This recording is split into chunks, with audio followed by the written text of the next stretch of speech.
Today's video is out. If you're wondering why it says life is nothing more than a bicep peak tricep sweep, that is because sometimes I feel like that's all that I am.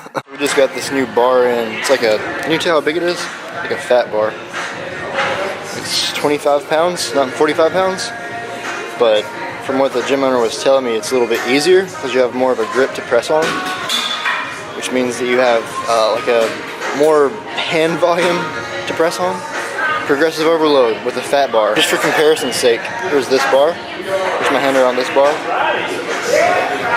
Then here is a regular bar over here. This is a regular bar. This is a regular barbell, and this is the fat barbell. Pretty big difference. So we're gonna do a couple of sets of this.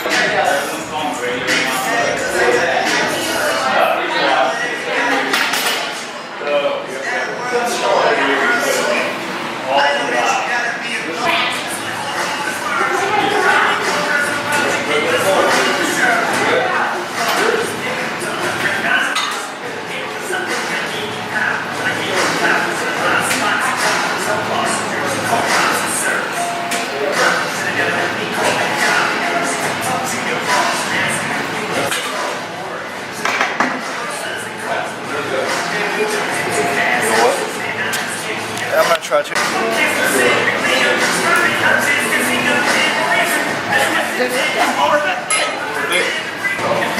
I think double standard for the guy can drop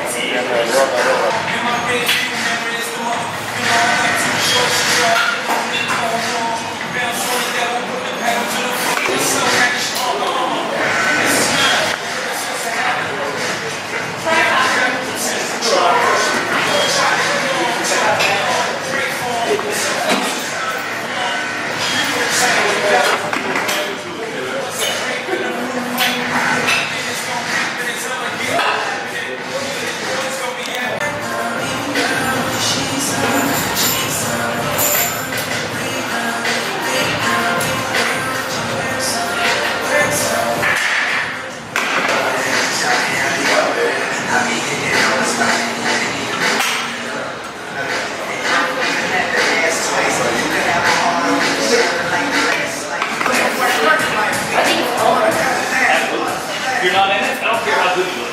You're not usually in it. You do it. You're like, I'm doing it, man. I'm visible.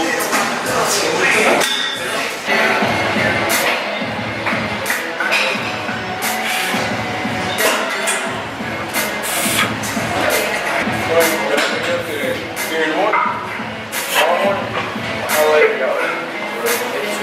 Yeah.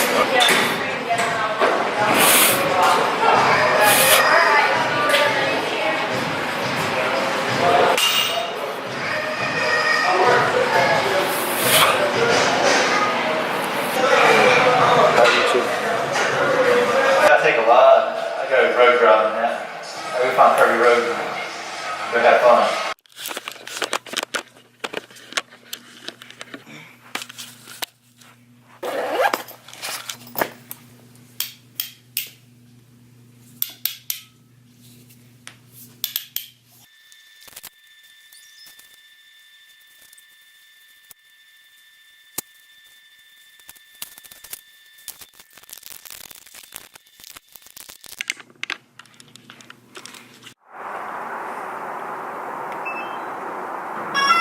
Alright guys, a couple things I want to talk about that you can do to kind of not get fat on Christmas Day. Number one, on Christmas Eve, the day of Christmas Eve, don't eat a lot of food. Just eat a couple of vegetables that day, so 2 or 3 servings of vegetables, eat a couple servings of fruit, get your protein in for your body weight, and then stop it there. Like literally, stop it there. And what I'll say do on Christmas Eve is just to fast that day until about 3 p.m. Of course, drinking about a gallon of water before you fast to keep you full with flavoring and everything. And just eat like 2 big meals. Just eat like 2 big meals, high protein, low carb, low fat. And then that way, you're in a giant deficit when you go into Christmas Day so that you can eat a lot more. Someone's leaving their house. Moment of silence for my neighbor to pass me.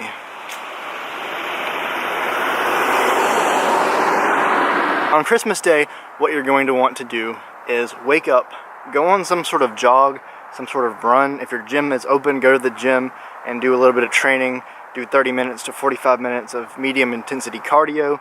Make sure that you're drinking a lot of water. Did I already say that? Make sure you're drinking that water. Have pre-workout that day. Just do everything you're normally going to do on other days. Do it on Christmas Day. And then before you get to your first meal at your Christmas dinner with your family, drink more water. Drink mo water. So drink a lot of water before you eat that first meal. Now, when you eat that first meal, whether it is at 1, 2, 3 o'clock, whatever time it is, what you're going to do is eat like a sloth.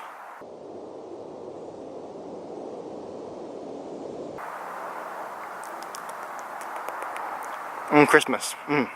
So good. After you eat that first plate, and here's another tip. Don't put a lot on your first plate. Just put minimal amounts of the things that you want to eat on your first plate. Eat that first plate sort of not super engorging fast. And then after you eat that first small plate, wait about 15 minutes, drink a little bit more water, and then get a slightly bigger plate with just a little bit more stuff. On the first plate, by the way, make sure it's mostly protein. Second plate can be more carbs. So first plate mostly protein, small plate, not much on it. Wait 15 minutes after the first plate, drink water. Second plate's going to be more fun foods like carbs, like potatoes and maybe some macaroni and cheese for that fat and some collard greens and all that sort of stuff. Enjoy that. Wait about 15-20 minutes. And then for your third plate, just eat a little bit of dessert. Just a little bit of pie, just like one slice. Make sure you're sipping on the water while you're doing that. Eat a little bit of whatever else is there, peach cobbler, and then cool, call it a day. Call it a day. That night, take some leftovers home and just eat a little bit of turkey that night or something, you know, because L-therum, the amino acid that makes you sleepy. That's what you want to do on the day before Christmas and Christmas Day. I promise you, if you do that, you will not gain like 5 pounds of water weight and 2 pounds of fat on Christmas Day. If you're trying to stay somewhat lean, for me, I'm not trying to stay lean, but I'm not trying to get fat. I'm gonna bulk until about the beginning of February. I'm 178-ish right now. By the time I get to February, I want to be around like 180, 181, 182 at the very, very most. And then I'm thinking about going to the Arnold Classic, depending on where things are at with everything.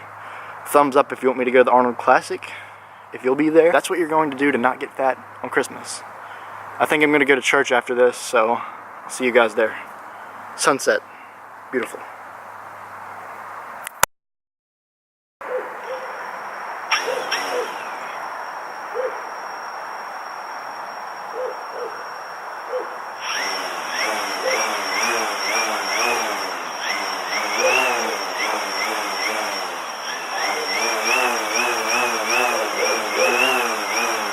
I don't think I want to take it off right there, actually, because it's right between the Cobra and the tree. Okay, here's where we're going to take off. Right here. That's where we're going to take off. Start your motor. Okay. Ready for this? Ready for this? Oh, feeling froggy. So the drone is just chilling at about 73 meters, which is about a couple hundred feet-ish, and it's just gonna chill there, and we're gonna get a beautiful sunset time lapse. Yes. In case you're wondering, that's what it looks like in the air. That's 200 feet up. It's just chilling. Hey, little buddy. Hey. You're just gonna chill there for a little bit. And there is a plane right there. Where are you at, sir? Flying that way. Alright, yeah, see, there's a plane. There's a plane. And there's my drone right there. Plane over there somewhere. Plane over there. Drone right there. One thing I will tell you guys is planes really screw with my signal on a drone. And because I live within like 10 miles of an airport, they're always taking off around here. And it scares me, even though the plane's really far away, it still scares me. There's a jet over there. There's a drone over there. There's a plane over there. Oh! The sky is lit. The sky is lit, guys. The sky is lit. I hope my neighbors don't think I'm crazy. Sitting here, waiting for the sun to set with this bad signal because of these planes. We've got like 4 minutes left until the sun sets. We're gonna have a beautiful time lapse of the sun setting. I'm so excited. If I touch this just once, just slightly, it would mess up the whole thing. This thing has some incredible flight hover time. Like, it's not dying that fast at all. I'm just hovering there at 200 feet up there. It's up there, you can't see it, but it's up there. Actually, there it is. See that little dot? That's my drone. Just chilling. I've ever seen. That plane just intersected the drone. Like, can you see the plane? Can you see the plane? There's a plane, there's the drone. The drone's not high enough to be hit by the plane. The plane's like 10, 20,000 feet. The drone's 200 feet. But that's pretty cool. Pretty cool. You can't see it, it's too high, but a plane just, they're just passing it left and right. It's crazy. Crazy. Live in this area where planes are taking off all the time. Sun is setting. Look at all those cumulus clouds. Is that what they're called? Cumulus clouds? If you guys know what kind of clouds there are, right there, comment in the box below. I'm not a cloud guy, so if there's a cloud guy, tell me about the clouds. I want to know. I'm a dirt in a cloud kind of guy if you watch Gary Vaynerchuk. How many planes come in and go out in one 10-minute period? Good God. There's one. They're there. Like 2 just came in, 1 just came out. So many different flying objects at different altitudes right now. It's a sky party. There is a sky party happening. It is a party in the sky. And you are invited if you want to play for a plane ticket or buy a drone. I would just buy a drone. I'm going to show you guys what it looks like when I grab the drone out of the air.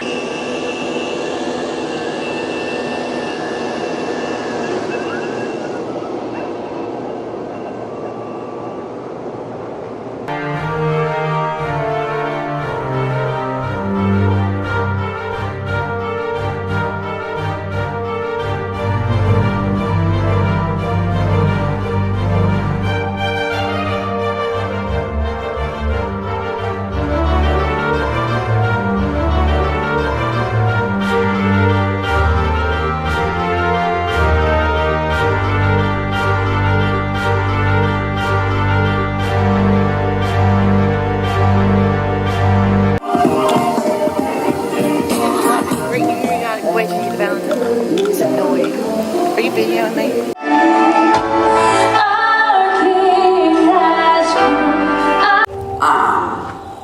17 minutes after he was born, he died.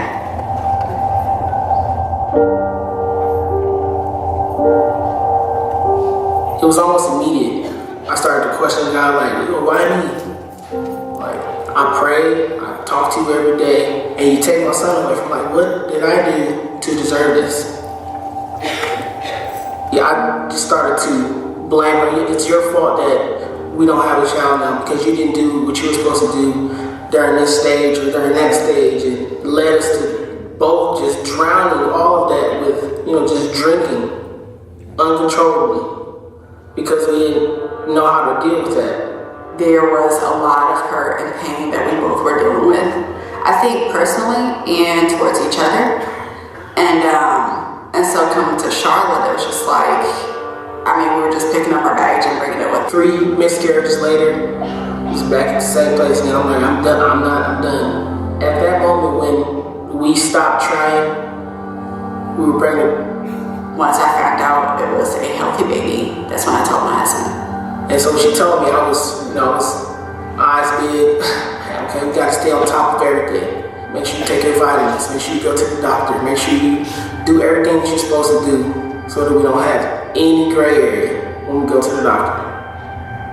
She never really fully walked away from God like I did, but she always prayed.